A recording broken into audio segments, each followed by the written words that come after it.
हनुमान जी से जुड़ी कथा है।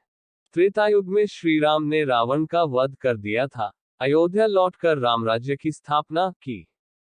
कुछ वर्षों के बाद जब श्री राम का अपने वैकुंठ धाम लौटने का समय आया तो उन्हें चिंता हो रही थी कि मैं वैकुंठ धाम चले जाऊंगा तो यहाँ की देखरेख कौन करेगा, कौन मेरे भक्तों की रक्षा करेगा।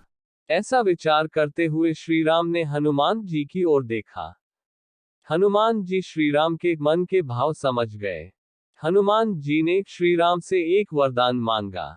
उन्होंने कहा कि मुझे वरदान दीजिए कि जब तक धरती पर आपके भक्त रहेंगे तब तक मैं भी जीवित रहूं। श्री राम ने तुरंत ही ये वरदान हनुमान जी को दे दिया और खुद वैकुंठ धाम लौट गए। त्रेतायुग के बाद हनुमान जी का जिक्र द्वापर युग में आया है।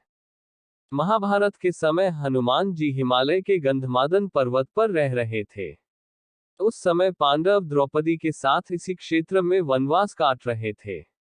एक दिन द्रौपदी ने भीम से एक सुगंधित फूल मांगा जो कि गंधमादन पर्वत पर था।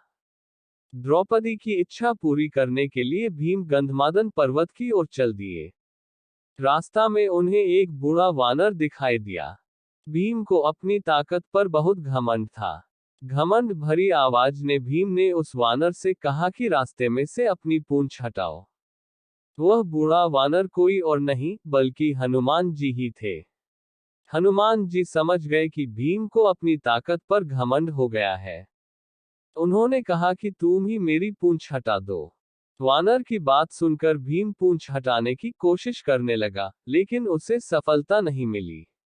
बूढ़े वानर ने यानी हनुमान जी ने भीम को अपनी पूंछ में लपेटा और गिरा दिया। वानर की ताकत देखकर भीम ने विनम्र होकर पूछा कि कृपया बताएं आप कौन है। हनुमान जी अपने वास्तविक स्वरूप में आ गए। हनुमान जी को देखकर भीम ने पूछा कि आप मुझे पहले ही अपनी वास्तविकता बता देते, मेरी पिटाई क्यों की। हनुमान जी ने कहा कि भीम मैंने तुम्हारी नहीं बल्कि तुम्हारे घमंड की पिटाई की है। घमंड व्यक्ति की विनम्रता को दूर कर देता है। घमंड की वजह से व्यक्ति जीवन में जीत नहीं मिल पाती है। हनुमान जी की बात सुनकर भीम ने घमंड छोड़ने का संकल्प लिया और उसके बाद वे विनम्र हो गए। जीवन प्रबंधन। इस प्रसंग में हनुमान जी ने संदेश दिया है कि जो लोग शक्तिशाली हैं, ताकतवर हैं, उन्हें घमंड से बचना चाहिए। ताकत के साथ विनम्रता होनी चाहिए। ताकतवर व्यक्ति को दूसरों की रक्षा करनी चाहिए, उन्हें परेशान नहीं करना चाहिए।